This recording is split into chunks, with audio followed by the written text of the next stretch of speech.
A conselleira do Mar entende a preocupación do sector. Bueno, o sector está preocupado, o sector pois vista pois como sobre todo esas evidencias, non, que se ven a pie de playa, onde pois aparte das cunchas tamén hai troncos, hai que limpiar. Ahora mismo pois nos esperan pois unhas semanas, uns meses duros onde hai que cuidar eses bancos, onde hai que resineralos, pero a única forma de velar pola sostibilidade do sector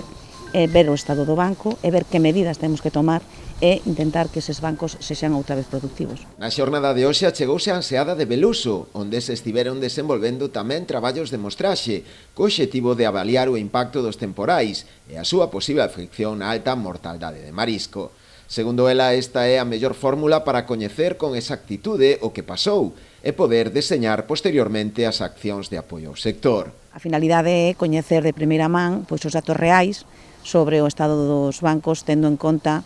pois os resultados previos, que pois os máis próximos son os dos mostraxes de outono, e pois esa comparación de os resultados de outono cos resultados que temos agora, pois permitíranos en cada banco saber o estado real de cada unha dos destes bancos, non? Que ao final non deixan de ser ecosistemas vivos e cada un pois ten as súas características e a valoración que hai que facer de cada un deles pois é particular e específica. Segundo ela, as mostraxes continuarán nos vindeiros días ao longo de toda a costa, tanto na provincia da Coruña como na de Pontevedra, ata completar unha avaliación individualizada de todos os bancos afectados.